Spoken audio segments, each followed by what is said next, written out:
Condition ہے، ہماری نماز بھی قبول ہوگی کنڈیشن ہے، اور خدا نے ہم سے مطالبہ کیا ہے پڑھنے کا، یہ نہیں کہا کہ قبول کروانا ہے، قبول کروانے کا معاملہ ہوتا تو معاملہ بڑا سخت ہو جاتا، تو خدا نے ہم کو آرڈر دیا ہے کہ قبول ہوگی نہیں ہوگی یہ ہمارا ٹینشن نہیں، کیا بات، یہ ہمارا ٹینشن نہیں۔ کیوں؟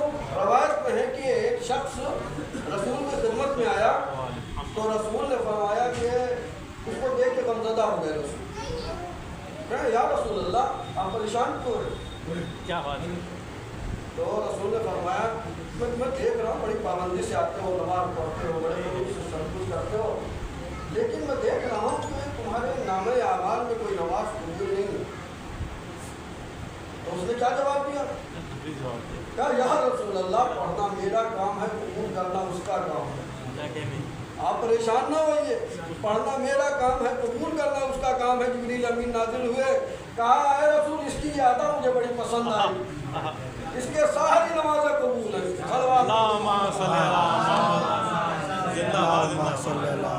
اب جلدی جلدی مولا کائنات کے فضائل قرآن مجید کی آیات کی روشنی میں سن لیں، اور میں عرض یہ کر رہا تھا کہ جگہ سب چیز کے قبول کی کنڈیشن ہے، لیکن اگر ہم کسی کے غم میں شرکت کر رہے ہیں تو صاحب عزا نظر رحمت ضرور کرتا ہے،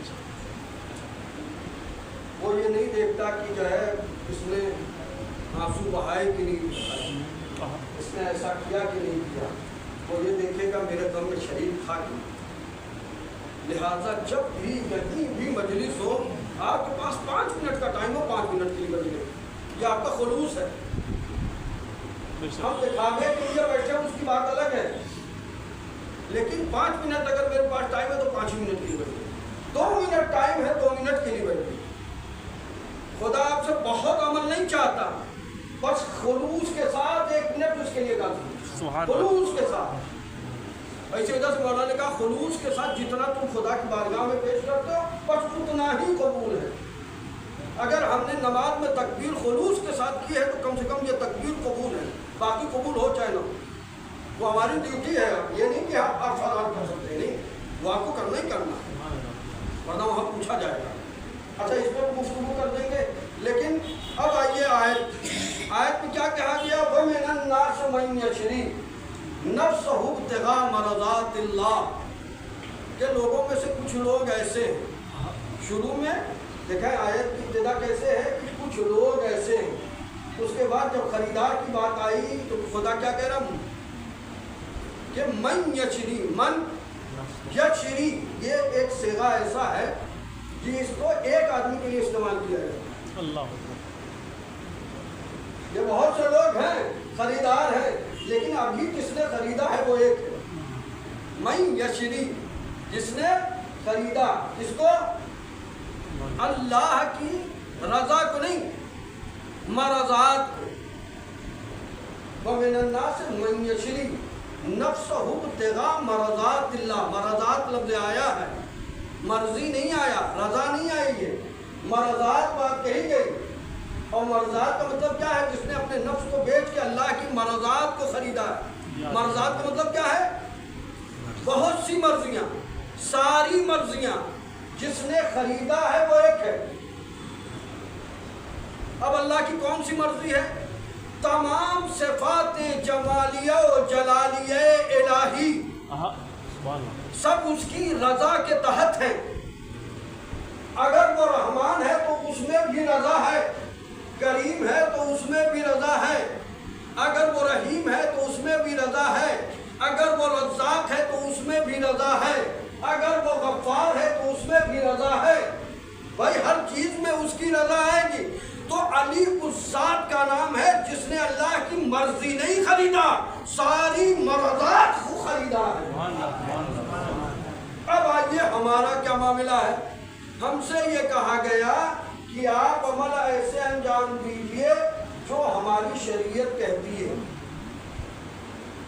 یعنی ہماری زندگی ایسی گزرے جو ہم نے احکام بتائے ہیں اس کی روشنی میں گزرے۔ آپ کی زندگی ایسے نہ گزرے کہ ہمارے احکام کی مخالف ہو، ہمارے دین کی پابندی میں آپ کی زندگی گزرے، یہ ہماری بساط ہے۔ ہم سے کیا کہا گیا کہ آپ کی زندگی ہمارے قانون کے مطابق گزرنی چاہیے، آپ اپنی زندگی ایسے گزاریے جو ہمارا قانون کہہ رہا ہے ویسی ہونی چاہیے۔ لیکن جن کا لیول بہت بلند ہے ان کے لیے یہ نہیں ہے کہ ہمارا قانون، بس یہ نہیں ہے کہ بس ہمارے قانون کے مطابق زندگی گزرے۔ مثال دیکھو، ہم سے کہا گیا 17 رکعت نماز پڑھیے، مستحب ہم پہ واجب نہیں کیا گیا، نماز شب ہم پہ واجب نہیں کی گئی، مکروہات کے چھوڑنے پہ ہم کو سزا نہیں دیا جائے گا۔ مکروہ اگر کر لیا آپ نے تو کوئی سزا نہیں ہے، مستحبات چھوڑ دیا تو کچھ خدا ناراض نہیں ہوگا۔ لیکن ہم سے کیا کہا گیا؟ جو واجب ہے وہ کرتے رہنا، سبحان اللہ، ہمارے قانون کے مطابق زندگی گزرے۔ لیکن جن کا لیول بہت بلند ہے ان سے کہا گیا کہ ہماری رضا کے مطابق تمہاری زندگی گزرے۔ کون لوگ ہیں؟ یہ انبیاء ہیں، رسولان ماسبق ہیں، اولیاء ہیں۔ ان سے کیا کہا گیا کہ ہماری مرضی کے مطابق آپ کی زندگی گزرے۔ لہذا آپ دیکھتے ہیں کہ مستحبات بھی ان کے اوپر واجب تھا، ہمارے رسول پہ نماز شب بھی واجب تھی، لہذا آپ سے کوئی مکروہات بھی انجام نہیں پاتے تھے۔ کیوں؟ اس لیے کہ خدا کی اس میں ناراضگی تھی، اور کوئی مستحب چھوٹتا نہیں تھا اس لیے کہ خدا کی اس میں رضا تھی۔ توجہ فرمایا، ہماری بساط کیا ہے؟ بات سمجھ میں آئی کہ نہیں آئی؟ ہماری بساط یہ ہے کہ اللہ کے قانون کے مطابق ہماری زندگی گزرے، جو واجب ہے وہ ہم کرتے جائیں، جو حرام ہے وہ ہم چھوڑتے جائیں۔ لیکن جو انبیاء ہیں، جو رسولان ماسبق ہیں، ان کے لیے کیا ہے کہ ان کی زندگی خدا کی مرضی کے مطابق گزرے، لہذا ان کے ہم مستحبات پہ عمل بھی لازم تھا، کیونکہ مستحب پہ خدا خوش ہوتا ہے، خدا کی مرضی مستحبات میں ہے، لہذا مستحبات بھی ان کے لیے واجب تھا۔ مکروہات میں خدا کی ناراضگی ہے، لہذا کبھی وہ حرام نہیں کرتے تھے، وہ اپنی جگہ، لیکن مکروہ بھی انجام نہیں دیتے تھے کیونکہ ان کا لیول بلند ہے۔ اب آئیے قرآن سے پوچھتے ہیں، قرآن ایک نبی کے بارے میں کہہ رہا ہے وَظَنُّونَ إِذْ ذَهَبَ مُغَاضِبًا، اے میرے حبیب یاد کرو اس مچھلی والے کو۔ کیا کہہ رہا ہے؟ ذا یعنی والا، نون یعنی مچھلی۔ کس نبی کی طرف اشارہ ہے؟ جناب یونس کی طرف۔ خدا قرآن میں کیا کہہ رہا ہے؟ ظَنُّونَ إِذْ ذَهَبَ، کہ وہ مچھلی والا جب وہ گیا کہاں سے؟ مغاضباً، حالت ناراضگی میں اپنی قوم کو چھوڑ کے گیا، تو نتیجہ کیا ہوا؟ جناب یوسف کہاں پہنچے؟ مچھلی کے پیٹ میں۔ نبی کی ذمہ داری ہے ہدایت کرنا، آخری لمحات تک اپنے قوم کے ساتھ رہنا، یہ نبی کی ذمہ داری تھی، اور اپنے نبی کو بچانا اللہ کی ذمہ داری تھی۔ نبی کو اپنی قوم چھوڑ کے جانا نہیں تھا، چونکہ ان کا عمل، قرآن کیا کہہ رہا ہے؟ ناراض ہو کے اپنی قوم کو چھوڑ کے چلے گئے، تو چونکہ جناب یونس کا عمل اللہ کی رضا کے مطابق نہیں تھا، تو پہنچے کہاں؟ شکم ماہی میں۔ اور جب شکم ماہی میں پہنچے تو اپنی غلطی کا احساس کیا، فوراً احساس ہوا کہ ہم سے غلطی ہو گئی۔ جو آج ہم شکم ماہی میں، پورا واقعہ ہے، تفصیل ہو جائے گی، شکم ماہی میں ہے، تو جناب یونس کو جب اپنی غلطی کا احساس ہوا تو قرآن کہہ رہا ہے وہی پہ استغفار کرنے لگے، لا الہ الا انت سبحانک انی کنت من الظالمین، کہ پروردگار عالم تیرے علاوہ کوئی خدا نہیں ہے، تو پاک و پاکیزہ ہے، مجھ سے خطا ہو گئی، میں ظلم کر بیٹھا۔ سبحان اللہ، توجہ فرما رہے ہیں؟ یعنی جناب یونس کی ذمہ داری کیا تھی کہ اپنی قوم کے ساتھ رہیں، جناب یونس کو بچانا اللہ کی ذمہ داری تھی، ان کی ذمہ داری تھی آخری وقت تک اپنے قوم کو بچانا، لیکن غضب ناراض ہو کے اپنی قوم کو چھوڑ کے چلے گئے، تو پہنچے شکم ماہی میں. جب شکم ماہی میں پہنچے تو اپنی غلطی کا احساس ہوا. تو اس وقت قرآن کہہ رہا ہے کہ انہوں نے استغفار کیا. شکم ماہی میں کیا کہہ رہے تھے؟ لا الہ الا انت سبحانک انی کنت من الظالمین فاستجبنا له ونجیناہ من الغم وکذالک ننجی المؤمنین. اور خدا کہہ رہا ہے ہم ایسے ہی اپنے بندوں کو نجات دیتے ہیں. بھائی شکم ماہی میں پہنچ کے کوئی زندہ نکل آئے معجزے سے کم ہے کیا؟ بے شک سبحان اللہ. توجہ ہے نا. تو خود نجات دینا خدا کہہ رہا ہے ہم ایسے ہی نجات دیتے ہیں کہ لوگ حیران رہ جائیں, لوگ پریشان رہ جائیں. اللہ اکبر اللہ اکبر. تو چنانچہ جناب یونس کو وہاں نجات دیا. تو گویا خدا بتانا چاہ رہا بندے خطا ہو جانے پہ اکڑنا نہیں, غلطی ہو جانے پہ اکڑنا نہیں, بس ہمارے سامنے صدق دل سے توبہ کر لینا, ہم معاف کر دیں گے. سبحان اللہ. یہ ہے جناب یونس کہ ان کی زندگی ویسی نہیں گزری جیسی اللہ کی رضا تھی. اب آئیے ایک اور نبی کا واقعہ ذکر دیں, اس کے بعد معاملہ بات ختم ہو جائے گی. جناب یوسف بہت ہائی پاور ہے. ان کا پاور کیا ہے یہ دیکھ لیجئے انہی آیات میں. جناب یوسف جس قید خانے میں تھے وہاں دو دوست تھے قید, اور دونوں نے خواب دیکھا اور دونوں اٹھ کے آئے ان کے سلاخ میں جہاں پہ وہ جیل میں جہاں پہ جناب یوسف تھے. جناب یوسف کو دوسروں سے الگ رکھا گیا.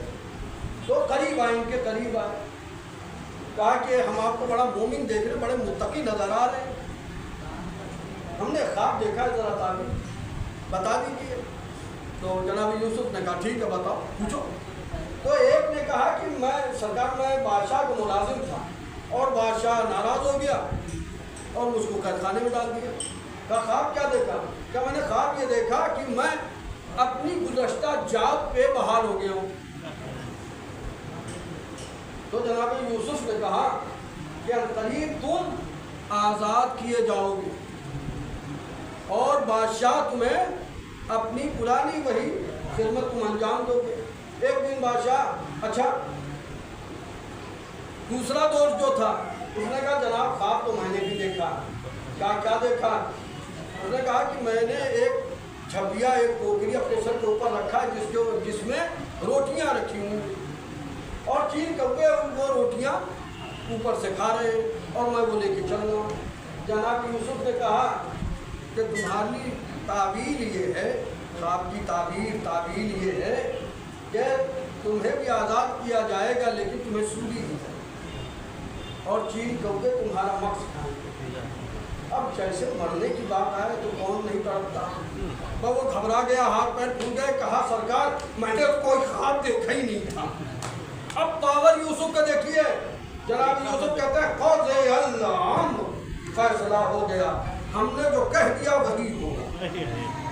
اب چاہے تم نے دیکھا ہو چاہے نہ دیکھا ہو, لہذا عزیزو یہ بات ضرور غور کریے گا, کسی بھی ولی خدا کے سامنے مذاق نہ کریے.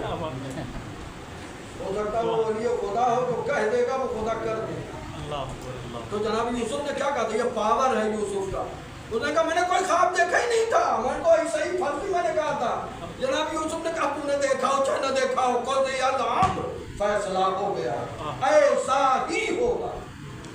اور ادھر بادشاہ ایک دن دربار میں بیٹھے ہوئے, کہنے لگا فلاں کہاں ہو, ذرا ہمارا جان بھرو. وزیر نے کہا سرکار وہ فلاں ہے کہاں؟ کہا کیا ہوا؟ کہا آپ نے تو جیل میں ڈالوایا. اس کو جیل میں ڈالوا دیا, وہ تو ہمیں شراب پلا تھا, جاؤ بیٹھو. چنانچہ اب آ گئے, اور جب آ گئے لوگ, اب وہ جب جانے لگا, اب سنیے جس کے لیے میں بیان کر رہا تھا, جب وہ جانے لگا تو جناب یوسف نے کہا کہ اے بھائی جا تو رہے ہو بادشاہ کے پاس, ذرا میری سفارش کر دینا, 6 سال سے میں بھی گرفتار ہوں اور میرا کوئی پرسان حال نہیں, ذرا میری سفارش کرنا, بادشاہ مجھے بھی آزاد کر دے. جیسے ہی وہ شخص جیل خانے سے نکلا, ادھر جبریل امین نازل ہوئے. میں یہی لانا چاہ رہا ہوں کہ جیسے ہی وہ شخص جیل سے نکلا, جبریل امین نازل ہوئے اور آ کے کہتے ہیں یوسف